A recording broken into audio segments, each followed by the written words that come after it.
সোমবার কৈলাসহরে আরকেআই স্কুলের ক্যাম্পাসের হলঘরে এক স্বেচ্ছায় রক্তদান শিবিরের আয়োজন করে ঊনকোটি জেলা শিক্ষা দপ্তর। প্রদীপ প্রজ্বলন করে এই রক্তদান শিবিরের উদ্বোধন করেন রাজ্যের মন্ত্রী টিঙ্কু রায়।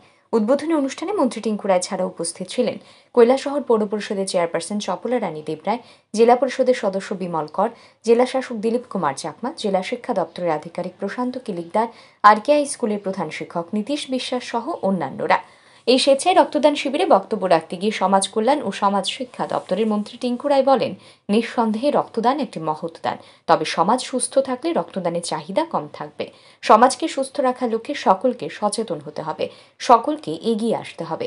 মন্ত্রী আরও বলেন, তখনই একটি সমাজ সুস্থ সমাজের স্বীকৃতি পাবে যখন সেই সমাজে কোনো নেশার প্রভাব থাকবে না।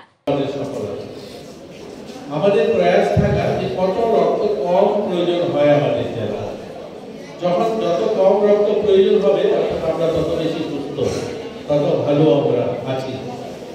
এত রক্ত কত বেশি দিলাম আমরা, কত বেশি ডোনেশন আয়োজন করা হলো, কত বেশি লোকে রক্ত দিল, এটা চর্চা না করে আমাদের কত কম রক্ত লাগবে সেটা নিয়ে চর্চা করলে বোধহয় বেশি ভালো হবে। সময় বদলেছে, আজ নেশামুক্ত সমাজের কথা বলছি। আমাদের প্রয়াস থাকে যে নেশা যেন কম করে লোকে, তাহলে লিভার সিরোসিস হবে না, রক্তের প্রয়োজন কম হবে। যারা তাম্বাকু গুটখা স্মোক করছে, যারা ড্রিঙ্ক করছে, যার কারণে ক্যান্সার হচ্ছে, আমরা যদি সেটা কম করতে পারি তাহলে রক্ত কম দরকার হবে।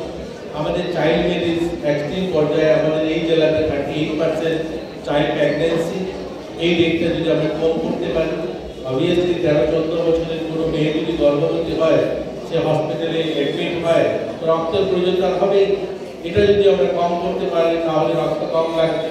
তো রক্ত কি করে কম লাগবে, কি করে একটা সুন্দর সুস্থ সমাজ নির্মাণ করা যাবে, সেটা নিয়ে আমাদের বেশি আলোচনা হওয়া যায়, এটা আমাদের সময় বলছে। অনুষ্ঠানে উদ্বোধনী সঙ্গীত পরিবেশন করেন আরকেআই স্কুলের ছাত্রীরা। স্বাগত ভাষণ রাখেন ঊনকোটি জেলা শিক্ষা দপ্তরের আধিকারিক প্রশান্ত কিলিকদার। এই রক্তদান শিবিরে 117 জন স্বেচ্ছায় রক্তদান করেন। রক্তদান শিবিরে যেসব শিক্ষক, শিক্ষিকা ও শিক্ষাকর্মী রক্তদান করেছেন, এদিন এই অনুষ্ঠানে তাদেরকে সম্মাননা প্রদান করা হয়। Bureau report, RE news.